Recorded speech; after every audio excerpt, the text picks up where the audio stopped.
हरि ओम श्री सद्गुरु परमात्मने नमः। ओम श्री हरिये परमात्मने नमः। नमस्कार के साथ वंदन करता हूँ आप सबके चरणों में। मैं शास्त्र सेवक नाथबान नीला भगत आप सभी का हृदयपूर्वक वैदिक सिद्धि यूट्यूब चैनल और ये श्री राम कथा रामचरित मानस की जो परम पावनी कथा गंगा है, 1 मास का पारायण 1 महीने तक ये कथा चलेगी, उसमें आप सबका स्वागत करता हूं और आपसे प्रार्थना करता हूं कि जैसे 17 दिन तक हमने पंक्ति जो गाई चौपाई, ठीक है, फिर से उसका गान करेंगे। भगवान के चरणों में यही प्रार्थना करेंगे कि यह जो कथा है, इस कथा का भाव और उद्देश्य यह है कि जीव मात्र की रोग प्रतिकारक शक्ति बढ़े। तो फिर से भगवान को यह प्रार्थना करते हुए आइए मेरे साथ यह चौपाई का गान कीजिए। देहि कदेवी कभौतिकतापा राम राज नहीं काहू ही व्यापा। राम राज्य जो है, इसमें तीनों प्रकार के ताप, आधिदेविक, आधिभौतिक और आध्यात्मिक, ये तीनों प्रकार के ताप कभी व्याप्त नहीं होते। ऐसा तुलसीदास जी ने उत्तरकांड की यह चौपाई में लिखा है। तो भगवान से यही प्रार्थना करते हैं एक बार कि हे भगवान, हमारे हृदय के अंदर और जीव मात्र के हृदय में भी आप विराजित होइए, राम राज्य की स्थापना हो और जीव मात्र जो है वो ये तीनों प्रकार के ताप से सदा सर्वदा सर्वथा मुक्त हो। आइए अब आज के 18वें दिन की जो कथा गंगा है, वो कथा गंगा में स्नान करने के लिए तैयार हो जाइए। आइए अब हम 18वें दिन की कथा का सत्संग श्रवण शुरू करते हैं। कल तक की कथा में हमने देखा कि राम भगवान, लक्ष्मण और सीता जी चित्रकूट में आके बस गए हैं। विश्वकर्मा देवता है, उन्होंने बाकी सारे देवता की मदद लेके 2 सुंदर कुटिया बना दी थी। राम भगवान और सीता माता एक कुटिया में, लक्ष्मण जी दूसरी कुटिया में रहते थे। अब जैसे ही जो आसपास के सिद्ध मुनि तपस्वी जो थे उनको समाचार मिला, तो सारे तपस्वी, सिद्ध, संत, मुनि, ब्राह्मण, भक्त सब भगवान के दर्शन करने के लिए, मिलने के लिए आने लगे। और सभी मुनि तपस्वी लोग भगवान को कहते हैं कि हमारी जो साधना है वो अब पूर्ण हुई आपके दर्शन करके। भगवान के चरणों में सिर निभाते हैं, भगवान का चरण दर्शन करके अपने आप को धन्यवान, भाग्यवान और कृतार्थ मानते हैं। फिर सारे मुनि तपस्वी सिद्ध लोग जो है वो अपने अपने आश्रम की ओर चले गए। फिर चित्रकूट के आसपास जो वन जंगल क्षेत्र प्रदेश था, वहां के जो वनवासी लोग हैं, भील लोग हैं, उनको यह समाचार जब ज्ञात हुआ तो वो भी भगवान के दर्शन करने के लिए दौड़ पड़े। और सब लोग क्या लेके आते हैं? कंद, मूल, फल, यह उपहार लेके भगवान के पास आते हैं और भगवान को यह प्रेम पूर्वक, भावपूर्वक खिलाते हैं। भगवान उन सबको देख के, राम भगवान उनको देख के अति प्रसन्न होते हैं और वो सब भी भगवान को देख के अति प्रसन्न होते हैं, अपने आप को धन्यवान और भाग्यवान समझते हैं। चित्रकूट में ऐसे भगवान के दिन बीत रहे हैं और यहाँ पे सुमंत्र जी भगवान राम को छोड़ के गए थे और निषाद राज भी भगवान राम को गंगा पार करवाने के बाद वापिस लौटे। तब उन्होंने रथ के घोड़े सहित सुमंत्र जी को व्याकुल होते देखा। तब निषाद राज जी उनको देख के बहुत रो पड़े। सुमंत्र जी निषाद राज को देखकर रो पड़े, निषाद राज जो है सुमंत्र जी को देखकर रो पड़े। दोनों के रोने का कारण भगवान राम का विरह था। जैसे रामकृष्ण परमहंस रोते रहते थे माँ को देखने के बाद भी, कभी कभार ऐसा दिन जाता होगा कि जब काली माँ के साक्षात दर्शन रामकृष्ण परमहंस नहीं करते थे, पर जैसे छोटा बच्चा अपने माता या पिता को देख के रोता है या उनकी गोद में अगर बैठना होता है तो रोने लगता है, वैसे ही रामकृष्ण परमहंस रोने लगते थे और माता, काली माता जो है उनको साक्षात दर्शन देती थी। तो भगवान के विरह में, भगवान के प्रेम में, भगवान की भक्ति में अगर कोई भक्त रोने लगे, उनकी आंखों में से आंसू बहने लगे और इतना व्याकुल हो जाए, जैसा संसारी लोगों के लिए तो हम व्याकुल होते ही हैं, अपने पुत्र के लिए, अपनी पत्नी के लिए, अपने माता पिता के लिए, अपने भाई बंधु के लिए, कुटुंब, परिवार, समाज के लिए, ठीक है। पर धर्म शास्त्र अध्यात्म यह कहता है कि अगर कोई व्यक्ति भगवान के लिए रोने लगे तब उनको भगवान की प्राप्ति अवश्य होती है। अगर कोई व्यक्ति अपने आत्मा के लिए आत्मज्ञान, ठीक है, कृष्ण भगवान ने गीता में यही बताया कि आत्मा जो है वो परम मित्र है, ऐसा है। तो अगर कोई व्यक्ति अपने आत्मा के लिए रोने लगे, अब आत्मा के विरह वो खुद फील करने लगे, ठीक है, कि उसको समझ में आने लगे कि यार ये मैं जो धर्म कर रहा हूँ, कर्म कर रहा हूँ, शरीर के लिए है, ये आत्मा का धर्म है, तो धीरे धीरे वो भी आत्मज्ञान के प्रति आगे बढ़ सकता है। तो यहाँ पे निषाद राज और सुमंत्र दोनों के रोने का कारण भगवान का विरह था। पर निषाद राज तो राजा ठहरे निषादों के, वो बलवान थे, ऐसा था। सुमंत्र को अति व्याकुल देख उनको पता चल गया कि ये ऐसे अयोध्या नहीं पहुंच पाएंगे।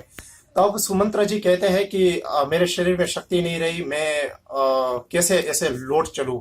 राजा दशरथ ने मुझे कहा था कि तुम राम लक्ष्मण सीता को वापस लेके आना, और अगर वो दोनों भाई ना माने तो तुम बिटिया सीता को तो अवश्य लेके आना। अब वो साथ में है नहीं, और ये घोड़े को भी देखो, घोड़े जो थे वो भी कोई अगर राम लक्ष्मण सीता की नाम भी ले लो तो उनके सामने देख के हिनहिना करने लगते थे, वैसा था। तो यह स्थिति देखकर निषाद राज ने क्या करा कि निषाद राज ने अपने जो सेवक थे उनको बुलाए, उसमें से 4 जो बढ़िया सेवक थे उनको सुमंत्र के साथ भेजा। अब सुमंत्र रथ में बैठ गए, वो चारों सेवक भी बैठ गए। धीरे धीरे जो रथ है वो तमसा नदी के किनारे पहुंचा, वहां से आगे अयोध्या नगरी तक पहुंचने ही आने वाला था, पर सुमंत्र की हिम्मत नहीं चल रही थी, ऐसा था। शाम का वक्त था, एक बड़ा बड़ और वृक्ष था, उसके नीचे वो सुमंत्र बैठ गए और सोचा कि जब रात हो तभी मैं प्रवेश करूंगा, क्योंकि बिना भगवान राम लक्ष्मण सीता को मैं वापस आऊंगा तो अयोध्या की जो प्रजा है वो देख के बहुत दुखी हो जाएगी और मैं अपना मुख कैसे दिखा सकूंगा। तो सुमंत्र ऐसा सोच के वहां बैठ जाते हैं, और जैसे ही शाम रात का समय होता है तो अयोध्या नगरी में प्रवेश करते हैं। पर सुमंत्र को बहुत रोना आता है, बहुत दुखी हो जाते हैं, क्योंकि वो ऐसा सोचते हैं कि मैं कैसे क्या जवाब दूंगा राजा दशरथ को। फिर रात के समय महल के बाहर घोड़े को बांधते हैं, नीचे उतरते हैं। निषाद राज के जो 4 दूत आए थे वो वापिस लौट जाते हैं। अब सुमंत्र जैसे महल में प्रवेश करते हैं तो उनको जरा भी अच्छा नहीं लगता। वहां का जो दृश्य है, वहां महल की जो सारी चीजें हैं, वो सब देख देख के अति दुखी होते हैं वो। अब रनिवास में होते हुए वो दशरथ राजा जहां पे है वहां पहुंचते हैं। तो दशरथ राजा ऐसे बेसुधी में पड़े हुए होते हैं। सुमंत्र के आने का समाचार सुन के वो तुरंत खड़े होते हैं, और सुमंत्र खड़े होके सुमंत्र के पास आते हैं और उसको पूछते हैं कि अरे सुमंत्र, तुम वापिस आ गए, कहाँ पे है मैं राम लक्ष्मण सीता, बताओ। तब सुमंत्र उनको कहते हैं कि माफ करना, मैंने बहुत समझाया पर ना राम आए, ना लक्ष्मण जी आए, ना माता सीता आई, और राम भगवान ने तो मुझे ऐसे वचन कहे हैं कि आप जाके पिताजी के चरण की सेवा करना, गुरु वशिष्ठ मुनि वशिष्ठ जी को भी बताना कि वो ऐसे प्रकार के वचन कहे कि जिससे राजा जो है उनको आनंद प्राप्त हो। तब दशरथ राजा यह समाचार सुन के वापिस रोने लगते हैं और ऐसा बोल के गिर पड़ते हैं कि आज तो मेरे प्राण जाना निश्चित है। तब सब लोग बहुत दुखी होते हैं। अब वापिस थोड़े समय के बाद राजा दशरथ जी है वो खड़े होते हैं, और खड़े होकर वापिस सुमंत्र जी को पूछते हैं। उनको अब जरा भी ये नहीं रहा है कि जिसको कहते हैं कि भान या शुद्धि। सुमंत्र जी ने बता दिया था, फिर भी वो वापस पूछते हैं कि मुझे बताओ कि राम लक्ष्मण सीता कहाँ है, तुम लेके नहीं आए क्या। तब सुमंत्र जी कहते हैं कि मैं भी बहुत दुखी हूँ, मेरे शरीर में से भी प्राण क्यों नहीं चले जाते, ये मैं समझ नहीं पा रहा हूँ, क्योंकि ना तो मैं राम को लेके आ सका, ना लक्ष्मण जी को, ना माँ सीता को। तब दशरथ जी कहते हैं कि मुझे उनके समाचार सुनाओ, कहाँ पे है वो, क्या कर रहे हैं। तब सुमंत्र जी कहते हैं कि यहाँ से आपकी आज्ञा अनुसार मैं उनको लेके गया था, पहली रात तमसा नदी के किनारे बिताई थी। तब प्रजा का सोच के राम भगवान ने कहा कि आधी रात को हम यहाँ से चले जाएंगे। वहां से हम आगे शुंगवेरपुर गए, वहां पे हमने रात निवास किया था। और फिर वहां से केवट के साथ नाव में जाके गंगा पार की, बस वहां तक मैं था। मैं बड़ा अभागा हूं कि भगवान राम के साथ ना मैं जा सका और ना मैं उनको लेके आ सका और ना मेरे प्राण चले गए। सुमंत्र जी के ऐसे वचन सुनकर राजा दशरथ जी जो है वो बहुत दुखी हो जाते हैं और दुखी होके गिर पड़ते हैं। तब कौशल्या मां उनको संभालती है। तब राजा दशरथ कहते हैं कि मेरा प्राण प्यारा पुत्र मेरे वचन के पालन के लिए मुझसे बिछड़ के वो चला गया है, 14 साल के बाद आएगा। मैं उनका विरह एक क्षण भी सहन नहीं कर सकता। मुझे अपनी मृत्यु नजदीक दिखाई दे रही है। ऐसे करके वो यहाँ वहां घूमते रहते हैं। तब सब लोग बहुत दुखी हो जाते हैं, सबकी आंखों में से आंसू निकलने आते हैं। तब दशरथ राजा जो है वो कौशल्या, माता कौशल्या को कहते हैं कि कौशल्या, मुझे अब जो श्रवण कुमार जो है उनके पिता के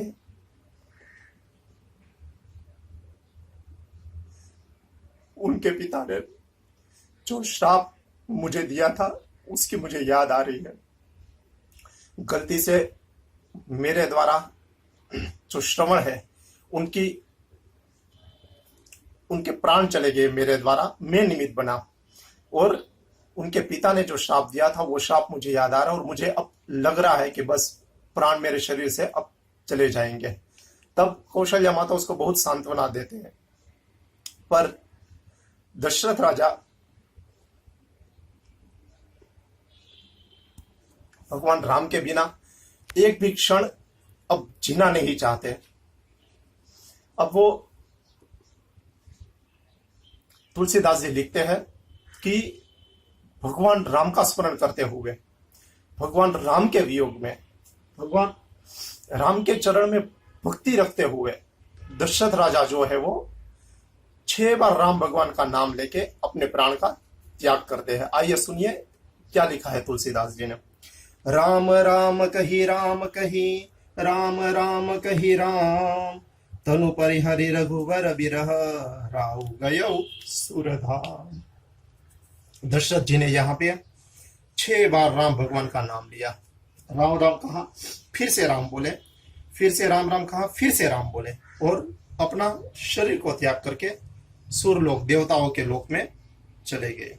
तुलसीदास जी लिखते हैं कि राजा दशरथ जो है उसने अपना जीवन तो सुधारा ही, मृत्यु भी सुधार दी, क्योंकि उसने जीना और मरना दोनों का फल दशरथ जी ने पाया। क्योंकि जीते जी तो राम भगवान के चंद्रमा के समान मुख को देखा और राम भगवान के विरह को ही निमित्त बनाकर राजा दशरथ है उसने अपना मरण भी सुधार लिया। अब यहाँ रानी लोग जो है वो शोक करने लगे, पूरी अयोध्या को समाचार मिला, सब लोग दुखी होने लगे और सब लोग जो है वो कैकेयी को बहुत गालियां देने लगे कि उसके कारण भगवान राम को 14 साल का वनवास मिला और राजा दशरथ हमसे अलग हो गए। तब वशिष्ठ मुनि को यह समाचार मिला, वो आए वहां महल में, उन्होंने अलग प्रकार के इतिहास कहे और राजा दशरथ के शौर्य की कथाएं कही और सबके मन को सांत्वना दी और जल्दी से दूतों को कहा कि जल्दी से तुम भरत और शत्रुघ्न को बुला के लाओ। दूत जल्दी गए वहां पे। अब जो भरत जी है उनको भी 2-4 दिन रात से बुरे सपने आने लगे थे ऐसा था और उनको लगने लगा था कि कुछ तो अपशुकन होने वाला है वैसा है। दूत को आते देख दूत ने वो बताया कि आपको जल्दी से गुरु ने अयोध्या में बुलाया है वैसा है। तो भरत और शत्रुघ्न जी वहां ननिहाल में सबको चरण वंदन करके वापिस आते हैं। जैसे अयोध्या के नजदीक पहुंचने वाले होते हैं तब कौवे बड़े ही क्रा क्रा ऐसे करते रहते हैं, अलग अलग प्रकार के अपशुकन होते हैं। भरत जी के हृदय में बहुत ही दुख होता है कि ये क्या ऐसे अयोध्या दिख रही है। अयोध्या नगरी, अवधपुरी नगरी जो है वो उनको स्मशान जैसी लगती है। अब जैसे ही नगर के अंदर दाखिल होते हैं तो सबको तेजहीन प्रजा को देखते हैं। भरत जी अंदर महल में जैसे प्रवेश करते हैं तब जो कैकेयी है वहां कैकेयी वो उसको जल्दी से बुला लेती है और कहती है कि बेटा बात सुन, तू राजा बनने वाला है। तब भरत जी उनको कहते हैं कि पर माँ यहाँ सब शोक का वातावरण क्यों है। तो क्या बताऊं बेटा, अब तेरे पिता जो दशरथ है उसने प्राण त्याग कर दिए हैं। और तो यह सुन के भरत जी बहुत दुखी होते हैं। फिर कैकेयी कहती है भरत जी पूछते हैं कि ये प्राण त्याग का कारण क्या है, उसका क्यों उनकी मृत्यु हुई। तब कैकेयी कहती है कि जो राम है उनको 14 साल वनवास दिया गया है और तुझे राज्य पद मिलेगा, ऐसे करके। तो भरत जी फिर थोड़े क्षण तो राजा दशरथ का जो मृत्यु हुआ है उसके समाचार भूल के राजा राम को 14 साल का जो वनवास मिला और भगवान राम यहाँ पे नहीं है, यह सुन के बहुत दुखी हो जाते हैं। उनके चेहरे में, आंखों में से आंसू निकलने लगते हैं और कैकेयी को बहुत भला बुरा भरत जी कहते हैं अपनी माता को कि आपके कारण ही ये हुआ है और मुझे बहुत ही दुख होता है कि आपके जैसी माँ के पेट से मैंने जन्म लिया, कि मैं ये सारी चीजों का निमित्त बना है। मैं इतना पापी रहा होऊंगा माँ कि मेरे कारण भगवान राम है उसको 14 साल का वनवास और मेरे कारण इसका निमित्त मैं बना, मेरे पिता के मृत्यु के निमित्त। अब भरत जी ऐसा कह के वहां से चलने ही वाले होते तब मंथरा आती है। तो मंथरा को देख के शत्रुघ्न मंथरा को जोर से एक पैर मारते हैं तो मंथरा गिर पड़ती है। शत्रुघ्न को बहुत गुस्सा आता है पर भरत जी उनको रोक लेते हैं। देखो, लक्ष्मण जी गुस्से वाले हैं, भगवान राम रोक लेते हैं। शत्रुघ्न गुस्से वाले हैं, भरत रोक लेते हैं, वैसा है। तो देखो, कुटुंब परिवार में कोई क्रोध करने वाला हो तो कोई शांत व्यक्ति भी होना चाहिए और छोटे भाई जो है उसको यह चीज समझनी चाहिए कि बड़े भाई का आदेश, बड़े भाई जो समझाते हैं वो चीज उसको समझनी चाहिए, या फिर छोटे भाई जो बोले वो बड़े भाई को समझना चाहिए, वैसा है। रामायण जो पूरी है वो राम कथा, रामचरितमानस और रामायण ऐसे प्यार भरी कथा है, वैसा है। अब भरत और शत्रुघ्न कैकेयी का जो कक्ष था वो छोड़ के तुरंत ही वो माता कौशल्या के पास पहुंचते हैं और कौशल्या माता भरत को देख के उनको गले से लगा लेती है। देखिए माता कौशल्या का प्यार कैसा है, उसको जरा भी ईर्ष्या या द्वेष भरत से नहीं है, वरना और कोई स्त्री होती तो सोचती कि इनके बेटे के कारण मेरे बेटे को ये दुख भोगना पड़ा है, मैं इनसे बात नहीं करूंगी। ठीक है, हम तो 2-4 दिन, 2-4 साल, 20-40 साल ऐसे कुछ प्रसंग हुए होते हैं, कटु प्रसंग, तो ये भी हम भूल नहीं पाते और मन में बैर, ईर्ष्या, द्वेष भाव रखते हैं। तो भरत जी से भेंट पड़ती है और रोने लगती है। तब भरत जी उनके चरण स्पर्श करते हैं और बोलते हैं कि मैं ही आपका अपराधी हूँ माँ, मेरे अपराध के कारण आपके बेटे से आपको वियोग सहन करना पड़ रहा है और राजा दशरथ जी के साथ भी ये हुआ। तब कौशल्या माँ कहती है कि बेटा अपने आप को ऐसे दोष मत दे, यह तो सब विधाता ने जो लिखा हुआ होता है ऐसा ही होता है।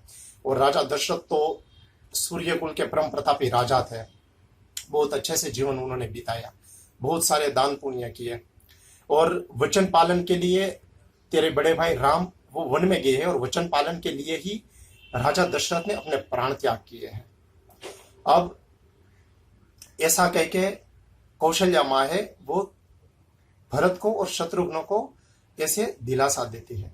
तब भरत जी कहते हैं कि धन्य हो माँ, धन्य हो, आपके पेट से ही तो भगवान राम का अवतरण हो सकता है, क्योंकि आपके जैसी जो स्त्री है, माँ है, उसी के पेट से तो भगवान आते हैं, वरना ऐसी कुटिल जो स्त्री है, कैकेयी को याद करके कहते हैं कि उसके पेट से तो मेरे जैसा ही बेटा पैदा होगा ना।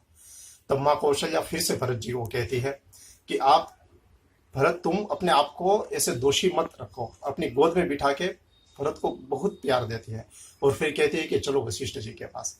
अब सब लोग वहां पहुंचते हैं, तब रात ऐसे बीतने को होती है। दूसरे दिन से सुबह होते हैं, तब वशिष्ठ जी के आदेश से ब्राह्मण देवता को बुलाया जाता है। अंतिम संस्कार होता है राजा दशरथ जी का। भरत जी, शत्रुघ्न जी स्नान करते हैं। बाकी सारी जो दशगात्र विधि है, जो 10वां, 11वां, 12वां, 13वां बोलते हैं, यहाँ पे तुलसीदास जी ने दशगात्र 10वें की बात की है। तो 10वां और सब विधि पूर्ण करने के बाद ब्राह्मण को, भक्त को, जो भी याचक है, उनको बहुत से दान देके सभा बुलाई जाती है। वशिष्ठ जी सभा बुलाते हैं क्योंकि वो गुरु थे। अब सभा बुलाने के बाद वशिष्ठ जी कहते हैं कि जो हुआ सो हुआ, राजा दशरथ जो थे परम प्रतापी थे, उसने अपना पूरा जीवन धर्म के लिए, सत्य के लिए, वचन के लिए निर्वाह किया और राम ने भी बहुत अच्छे से यह चीजों का पालन किया है।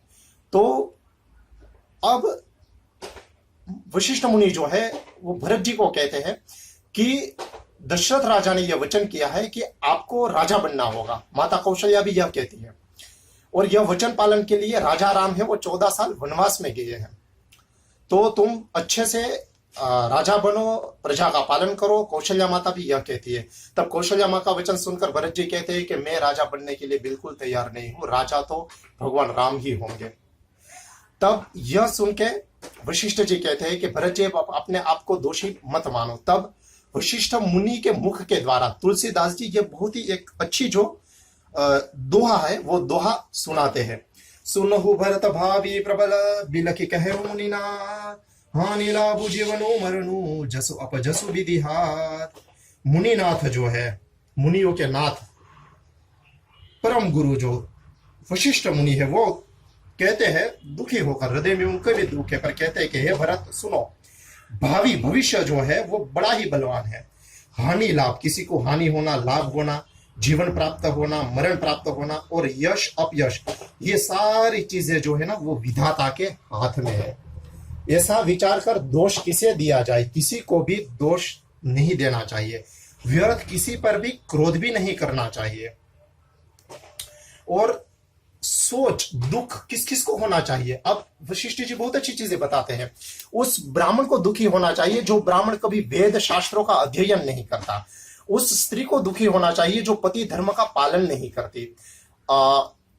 सोच दुख दुखी उसको होना चाहिए जो ब्रह्मचर्य आश्रम में विद्या ग्रहण नहीं करता। ये वशिष्ठ मुनि के वचन है। अब वशिष्ठ मुनि आगे भी कहते हैं उस गृहस्थ को दुखी होना चाहिए जो अपने कर्म का परिपालन ठीक से नहीं करता। दुखी उसको होना चाहिए जो वानप्रस्थ आश्रम में जाने के बाद कंदमूल फल का जो कंदमूल फल नहीं खाता और भगवान के नाम नहीं लेता। और दुखी उसको होना चाहिए जो ठीक से अपना शरीर संभालता नहीं और मन हृदय भगवान के चरणों में प्रीति नहीं लगाते। ऐसा कहकर वशिष्ठ मुनि जो है वो भरत जी को कहते हैं कि भरत जी आप सोच छोड़ो और यह सोचो कि राजा को वचन प्रिय थे, प्राण प्रिय नहीं थे। वचन के लिए उसने अपने प्राण त्याग दिए। और राजा राम जो भगवान राम है उसको भी वचन प्रिय थे, तो वचन पालन के लिए अपने पिता को आनंद प्राप्ति हो इसके लिए वो वन में चले गए। और वो कहकर गए थे कि भरत जी अच्छे से राज्य का निर्वाह करें। अब वशिष्ठ मुनि कहते हैं कि तुम्हें ये जो राज्य मिला है वो अपने पिता के वचन के पालन के लिए, और उन्होंने जो वचन दिया है उसके कारण मिला है, तो तुम राजा का वचन का अवश्य से पालन करो, उसके वचन को सत्य करो। जो भी पुत्र है वो अपने पिता का, माता का और गुरु का वचन पालन नहीं करते, वो साक्षात असुर के समान है। सब मंत्री भी हाथ जोड़कर भरत जी को कहते कि गुरु जी की आज्ञा का अवश्य पालन करो। कौशल्या माता भी यही कहती है। और कौशल्या माता भरत जी को कहती है कि गुरु के वचन और मंत्रियों के जो अनुमोदन है उसने तुम्हें सुना है, अब तुम हृदय से यह शीतल वचन का पालन करो। और कौशल्या माता भरत जी को कहती है कि यह वचन पालन करके तुम राजा बनो। तब भरत जी जो है धीरज की धुरी को धारण करने वाले भरत जी धीरज धर के कमल के समान हाथों को जोड़कर प्रणाम करके कौशल्या माता के चरण में वंदन करके अब भरत जी आगे की बात बताते हैं। अब भरत जी की जो बात है, भरत जी के जो वचन है वो आगे की कथा में आएंगे। यहाँ पे 18वें दिन की कथा है, उसका विश्राम है। आइए भगवान के चरण में हम प्रार्थना करते हैं कि जैसे राजा दशरथ ने सत्य के लिए, वचन पालन के लिए अपने प्राण त्याग दिए, भगवान राम हरि के विरह में प्राण त्याग दिए, ऐसे हम भी प्रार्थना करते हैं भगवान के चरणों में कि हे भगवान, जब भी हमारा प्राण त्याग के समय आए, ठीक है, जब भी हमारा जो जीवात्मा है इस शरीर को छोड़ के जाने वाला हो, तब हमारा जो कॉन्शियसनेस है, हमारे जो विचार है, हमारे भाव है, वो भगवान के चरण में रहे, भगवान के चरण में रहे, भगवान की भक्ति मांगे। दूसरी बात, वचन पालन सत्य धर्म पालन के लिए राजा राम, भगवान राम जो थे 14 साल का वनवास उन्होंने सहन किया। तो भगवान से यह शक्ति मांगे कि हे भगवान, धर्म के पालन के लिए, वचन के पालन के लिए, सत्य के पालन के लिए अगर विविध प्रकार के कष्ट हमें भोगने के लिए आए तो वो भी हम हंसी खुशी उसका भोग कर सके। ऐसे आशीर्वाद, ऐसे कृपा करके रखना। भगवान के चरणों में प्रार्थना करते हैं कि हे भगवान, आप हम सबको इतनी शक्ति, इतना सामर्थ्य देना कि जो भी अभी परिस्थिति है उसका डटकर हम सामना कर सके। इस कथा का जो पुण्य फल उत्पन्न हुआ है, यह पुण्य फल जीव मात्र को प्राप्त हो, जीव मात्र की रोग प्रतिकारक शक्ति बढ़े, और ऐसे आशीर्वाद बरसाना कि हम जीव मात्र जो है आपकी कृपा के बिना आत्मज्ञान की प्राप्ति नहीं हो सकती वैसा है। तो कृपा करके हर जीव मात्र को आत्मज्ञान की प्राप्ति करवाना, हर जीव मात्र को मोक्ष प्राप्ति हो, आपके चरण की प्राप्ति हो। आइए सांस भर लीजिए, बड़े से जय जयकारा लगाना है महादेव का, मेरे साथ लगाइए। भगवान शिव के चरणों में वंदन करते हुए नमः पार्वती पतये हर हर महादेव।